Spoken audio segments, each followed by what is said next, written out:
ప్రోద్బలంతో రేవంత్ రెడ్డి గారే ఈరోజు కౌశిక్ రెడ్డి గారి పైన దాడి చేశారు.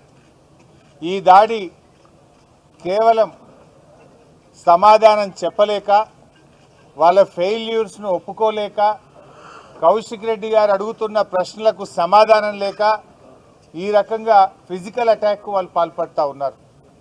ఈరోజు హైదరాబాద్ నగరంలో పట్టపగలు ఒక శాసనసభ్యుడి మీద దాడి జరిగితే పోలీసులు రక్షణ ఇవ్వడం లేదంటే ఇది పోలీసుల వైఫల్యం, రాష్ట్ర ప్రభుత్వ వైఫల్యం. ప్రభుత్వమే ఉద్దేశపూర్వకంగా ప్రతిపక్ష శాసనసభ్యుల మీద చేసిన దాడిగా దీన్ని చూడాల్సిన అవసరం ఉంది. నేను ఉదయం 3 సార్లు సైబరాబాద్ పోలీస్ కమిషనర్ మహంతి గారితో మాట్లాడాను, మాదాపూర్ ఏసీపీ గారితో మాట్లాడాను. మా ఎమ్మెల్యే గారిని గృహ నిర్బంధం చేస్తున్నారు, మా కార్యకర్తల్ని గృహ నిర్బంధం చేస్తున్నారు, మా కార్యకర్తల్ని అరెస్ట్ చేస్తున్నారు. కానీ కాంగ్రెస్ ఎమ్మెల్యేను, కాంగ్రెస్ గుండాలను మాత్రం ఎస్కాట్లు ఇచ్చి మా మీద దాడికి పంపుతున్నారు. ఏం సంగతి అని నేను సిపి గారిని అడిగాను. లేదండి మేము తప్పకుండా అరెస్ట్ చేస్తాము అన్నాడు. కానీ జరిగిందేంది? పైలట్ ఇచ్చి, ఎస్కాట్ ఇచ్చి కాంగ్రెస్ గుండాలను బీఆర్ఎస్ ఎమ్మెల్యేల మీద దాడికి ఉసుగొల్పుతా ఉన్నారు. ఇదేనా ప్రజాస్వామ్యం? ఇదేనా ప్రజాపాలన? నీ ప్రజాపాలనలో ఏం జరుగుతూ ఉంది? మొన్న సిద్దిపేటలో నా క్యాంప్ ఆఫీస్ మీద దాడి చేసే ప్రయత్నం చేసినారు. మొన్న కమలాకర్ అన్న, సబితక్క, నేను, జగదీష్ రెడ్డి గారు ఖమ్మంలో కారులో ప్రయాణిస్తుంటే వరద బాధితులకు సాయం చేయడానికి వెళ్తే, కష్టాల్లో ఉన్న ప్రజల్ని ఆదుకోవడానికి, పరామర్శించడానికి ప్రతిపక్ష శాసనసభ్యులు వెళ్తే మా మీద ఖమ్మంలో దాడి చేశారు. మా కార్లను రాళ్లతో దాడి చేశారు. పోలీస్ స్టేషన్లో ఫిర్యాదు చేస్తే 10 రోజులైనా ఇప్పటిదాకా ఎఫ్ఐఆర్ ఇష్యూ కాలేదు, గుండాలను అరెస్టు చేయలేదు. ఇవాళ మళ్ళీ మా శాసనసభ్యుడు కౌశిక్ రెడ్డి గారు ప్రజాస్వామ్యం గురించి మాట్లాడినాడు. హైకోర్టు మొట్టికాయలు వేసింది, రాజీనామా చేయండి అని అడిగినాడు. మీరు కండువా కప్పుకున్నది మీరు. ట్విట్టర్లో కాంగ్రెస్లో చేరాను అని ట్విట్టర్లో పెట్టింది గాంధీ గారు. కాంగ్రెస్లో చేరిన సందర్భంగా ప్రభుత్వ సలహాదారు వేం నరేందర్ రెడ్డికి కండువా కప్పినా ట్విట్టర్లో పెట్టుకున్నది నువ్వే. ఇవాళ నా నియోజకవర్గ అభివృద్ధి కోసం కాంగ్రెస్లో చేరుతున్నా అని మీడియాలకు ఇంటర్వ్యూలు ఇచ్చింది నువ్వే. పిఎస్సి చైర్మన్ కాగానే నేను ప్రతిపక్షంలో ఉన్నా, నేను కాంగ్రెస్లో సిగ్గు లేకుండా మాట్లాడింది కూడా నువ్వే. ప్రజలు నవ్వుకుంటున్నారు.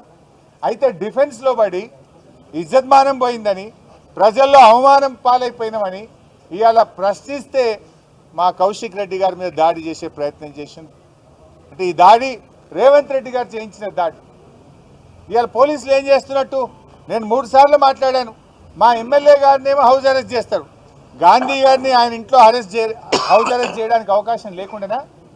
ఆయన కూకట్పల్లి నుంచి ఇక్కడి దాకా వస్తుంటే ఏ రకంగా ఎస్కాట్లు ఇచ్చి తీసుకొచ్చిండ్రు? అంటే ఇది ప్రభుత్వ దాడి, ఇది రేవంత్ రెడ్డి చేయించినటువంటి దాడి.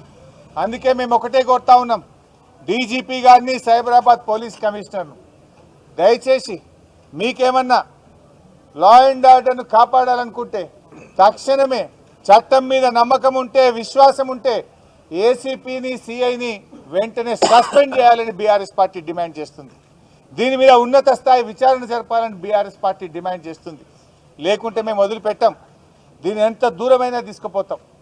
ఎందుకంటే మాకేమీ మీ మీద ప్రతిదాడులు చేయలేక కాదు, కానీ పోరాడి తెలంగాణ తెచ్చుకున్నాం. ఎన్నో త్యాగాలతో తెచ్చుకున్న తెలంగాణ. 10 ఏళ్ల కేసీఆర్ పాలనలో కంటికి రెప్పలాగా ఈ హైదరాబాద్ను కాపాడుకున్నాడు కేసీఆర్. హైదరాబాద్ బ్రాండ్ ఇమేజ్ పెంచిండు కేసీఆర్. ప్రపంచ పటములో హైదరాబాద్ను ఒక పెట్టుబడులకు స్వర్గధామంగా హైదరాబాద్ను తీర్చిదిద్దిండు కేసీఆర్. ఎవరైనా హైదరాబాద్కు పోవాలన్నంత గొప్పగా 10 ఏళ్లు కేసీఆర్ గారు ఈ తెలంగాణను, హైదరాబాద్ను నిద్ర లేకుండా రాత్రింబవళ్ళు కష్టపడి ఈ హైదరాబాద్ యొక్క ప్రతిష్ట పెంచినాం, గౌరవం పెంచినాం, హైదరాబాద్కు పెట్టుబడులు తెచ్చినాం. నీ పాలనలో ఏం జరిగిందో సబితక్క మొన్న అసెంబ్లీలో చెప్పింది. నీ 9 నెలల పాలనలో ఇవాళ ఈ రాష్ట్రంలో 1800 అత్యాచారాలు జరిగినాయి, 2600 మర్డర్లు జరిగినాయి, పెట్టుబడులు తరలిపోతూ ఉన్నాయి. హైదరాబాద్లో ఈ నగరానికి ఏమైంది అని పతాక శీర్షికన పత్రికల్లో వార్తలు వస్తూ ఉన్నాయి. ఒక్కొక్క రోజు హైదరాబాద్లో 4 మర్డర్లు అవుతున్నాయి, పట్టపగలు అత్యాచారాలు అవుతున్నాయి. ఈ హైదరాబాద్లో పట్టపగలు ఎమ్మెల్యే మీదనే దాడి చేస్తే ప్రజలకు ఏం మెసేజ్ పోతుంది? ఒక ఎమ్మెల్యేకే రక్షణ లేకపోతే ఇంకెవడన్నా వచ్చి హైదరాబాద్లో పెట్టుబడులు పెట్టడా? అందుకే ఈ రాష్ట్రం నుంచి వచ్చిన కంపెనీలు వాపస్ వెళ్ళిపోతా ఉన్నాయి, పెట్టుబడులు రాకుండా పోతున్నాయి, హైదరాబాద్ ప్రతిష్ట దెబ్బతింటా ఉంది, మసకబారుతా ఉంది, హైదరాబాద్లో గౌరవం, హైదరాబాద్లో ప్రజలకు రక్షణ లేకుండా పోతా ఉంది. ఇలా ఆలోచించండి, ఇలా రియల్ ఎస్టేట్ వ్యాపారం మొత్తం బంద్ అయిపోయింది హైదరాబాద్లో, కొత్తగా కంపెనీలు రావడం లేదు, ఉన్న కంపెనీలు వాపసు పోతున్న పరిస్థితి ఉంది. ఇలా ఇది పూర్తిగా ప్రభుత్వం యొక్క వైఫల్యం, ఇది రేవంత్ రెడ్డి వైఫల్యం. రేవంత్ రెడ్డి గారు మీరేం చేయదలుచుకున్నారు? ఈ రాష్ట్రాన్ని 9 నెలల్లో 9 కమ్యూనల్ ఇన్సిడెంట్స్ అయినాయి. ఈ రాష్ట్రంలో 9 కమ్యూనల్ ఇన్సిడెంట్స్ అయినాయి. 9 ఏళ్ల కేసీఆర్ పాలనలో ఒక్కరోజు కూడా జరగలేదు. చాలా జాగ్రత్తగా కాపాడుకున్నాం ఈ రాష్ట్రాన్ని. మేము దాడి చేయలేకనా? ఈ రాష్ట్రం, ఈ ప్రజలు మాకు బాధ్యత ఉన్నది. ఎంతో కష్టపడి తెచ్చుకున్న తెలంగాణని మేము చాలా బాధ్యతాయుతంగా ఆలోచిస్తున్నాం. కానీ నువ్వు చేస్తున్నది ఏంది? ఈ రాష్ట్రం యొక్క ప్రతిష్టను మంట కలిపే విధంగా చేస్తూ ఉన్నాం. అందుకే మేము డిమాండ్ చేస్తున్నాం, సిపి గారు, డీజీపీ గారు, చట్టాన్ని కాపాడండి. మీరేం ప్రభుత్వాలు శాశ్వతం కాదు. ఒకవేళ మీరు సరిగా స్పందించకపోతే ఏ పోలీస్ అధికారులు అయితే కొమ్ము కాస్తున్నారో భవిష్యత్తులో తగిన మూల్యం చెల్లించుకోవాల్సి వస్తుందని కూడా నేను వాటిని హెచ్చరిస్తా ఉన్నా. Don't think that power is permanent. మారుతుంది తప్పకుండా, ప్రజలు గమనిస్తున్నారు. 9 నెలల్లోనే ఈ ప్రభుత్వం పూర్తిగా అప్రతిష్ట పాలైంది. మా సహనాన్ని మీరు అసమర్థతగా భావించకండి. మా సహనం వెనుక తెలంగాణ ప్రజలు, ఈ రాష్ట్రం, హైదరాబాద్ అనే ఒక గొప్ప బాధ్యత మా మీద ఉన్నది. ఆ బాధ్యతతో మేము ప్రవర్తిస్తూ ఉన్నాం, ఆ బాధ్యతతో మేము వ్యవహరిస్తూ ఉన్నాం. ఇట్స్ నాట్ దట్ మీరు ఒక్కటి చేస్తే 2 చేయగలుగుతాం, కానీ మాకు ఈ రాష్ట్రం మీద బాధ్యత ఉంది. పోరాడి తెలంగాణ తెచ్చిన వాళ్ళం, కష్టపడి తెలంగాణ సాధించిన వాళ్ళం. నీలాగా ఈ రేవంత్ రెడ్డి లాగా బాధ్యత రహిత్యంగా మేము వ్యవహరించాం. ఆనాడు రాష్ట్రం కోసం కూడా ఈ రేవంత్ రెడ్డి అన్నాడు పోరాడలే. ఆయనకు తెలంగాణ రాష్ట్రమే గిట్టది మనిషి, ఎందుకంటే ఆయనకు ఈ రాష్ట్రం మీద అంత బాధ్యత లేని మనిషి. ఇలా మేమేమో బాధ్యతతో వ్యవహరించేటువంటి వాళ్ళం కనుక చాలా బాధ్యతాయుతంగా మేము మాట్లాడుతూ ఉన్నాం. ఇలా గాంధీ గారు మాట్లాడిన భాష చూసి సభ్య సమాజం తలదించుకుంటుంది. అది ఒక శాసనసభ్యుడు మాట్లాడాల్సిన భాషన నేను అడుగుతా ఉన్నా. స్పీకర్ గారు కూడా స్పందించాలి. శాసనసభ్యుల హక్కులను కాపాడాల్సిన బాధ్యత స్పీకర్. స్పీకర్ గారు ఇవాళ మీ సభ్యుడికే ఇవాళ రక్షణ లేకపోతే ఈ రాష్ట్ర ప్రజలకేం రక్షణ ఉంటుంది? స్పీకర్ గారు స్పందించాల్సిందే. సుమోటో విచారణ చేపట్టి సంబంధిత పోలీసులను తక్షణమే చర్యలు తీసుకోవాల్సిందిగా నేను శాసన సభాపతిని కూడా ఈ సందర్భంగా కోరుతా ఉన్నా.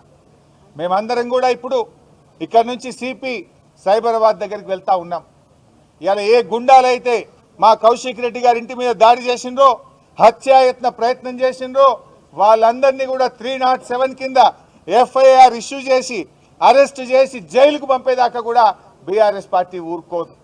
అదేవిధంగా ఏ అధికారుల వైఫల్యం, ఈ ప్రాంతంలో రక్షణ కల్పించాల్సిన అధికారులే ఈరోజు వాళ్ళని దగ్గరుండి కౌశిక్ రెడ్డి గారి ఇంటి మీద దాడి చేయించిండ్రో, ఇవాళ ఈ దాడిలో బాధ్యత వహించాల్సిన పోలీసులను సస్పెండ్ చేసేదాకా ఏసీపీ గారు, సిఐ గారు, ఎవరెవరైతే దీని వెనుక ఉన్నారో వాళ్ళందరినీ కూడా సస్పెండ్ చేసేదాకా కూడా ఇది ప్రజాస్వామ్యాన్ని కూని చేస్తూ ఉన్నారు. మాటల్లో ప్రజాపాలన. రాహుల్ గాంధీ గారి చేతుల్లో ఆయన ఎంతసేపు రాజ్యాంగాన్ని పట్టుకొని తిరుగుతున్నాడు. ఏం రాహుల్ గాంధీ గారు, రాజ్యాంగం అంటే, రాజ్యాంగ పరిరక్షణ అంటే ఇదేనా? ప్రతిపక్ష ఎమ్మెల్యేల గొంతు నొక్కుడు, వరద బాధితుల్ని పరామర్శించడానికి వెళ్ళిన ఎమ్మెల్యేల మీద దాడి చేసుడు, రాజీనామా చేయండి కోర్టు మొట్టికాయలు వేసిందని అడిగిన కౌశిక్ రెడ్డి ఇంటి మీద పట్టపగలు నడి హైదరాబాద్లో దాడి చేయడము, ఎమ్మెల్యేల క్యాంప్ ఆఫీసుల మీద దాడి చేయడము, ప్రశ్నించిన జర్నలిస్టుల మీద దాడి చేయడము, సోషల్ మీడియాలో పోస్టులు పెడితే అక్రమ కేసులు చేయడము. ఇదా ప్రజాస్వామ్యం? ఇదా రాజ్యాంగ పరిరక్షణ? రాహుల్ గాంధీ గారు, మీరు మాట్లాడితే కాదు, we want actions. I demand Rahul Gandhi, you direct Revanth Reddy to take action. Revanth Reddy గారిని మందలిస్తారా? చర్యలు తీసుకుంటారా?